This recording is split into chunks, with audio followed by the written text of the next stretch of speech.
Paytaxtda təşkil edilən müvəqqəti xüsusi hərəkət zolaqları bugündən qüvvəyə minir.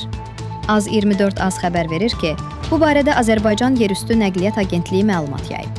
Bildirilib ki, Ümumdünya Şəhərsalma Forumu çərçivəsində paytaxtın bir sıra küçə və prospektində müvəqqəti xüsusi hərəkət zolaqları təşkil edilib. Həmin yerlərdə bunu bildirən 5.9 ümumi istifadədə olan nəqliyyat vasitələri üçün zolaq, xüsusi yol nişanlarının quraşdırılmasına başlanılıb və mayın 15-dən bu yol nişanı ilə işarələnən müvəqqəti zolaqlar qüvvəyə minir. Müvəqqəti xüsusi zolaqlar Heydər Əliyev prospekti, Aeroport şosesi, Abbasqulu Ağa, Bakıxanov, Yusif Səfərov, Mehdi Abbasov, Mikayıl Əliyev və Mikayıl Müşfiq küçələrini əhatə edir. Qanunvericiliyə əsasən bu zolaqlar avtobus zolaqları statusuna malikdir və qüvvədə olma müddətində buraya daxil olan digər nəqliyyat vasitələrinə cərimə tətbiq ediləcək. Tədbir bitəndən sonra nişanlar yığışdırılacaq və yenidən bütün nəqliyyat vasitələri müvəqqəti yaradılan zolaqlara daxil ola biləcək.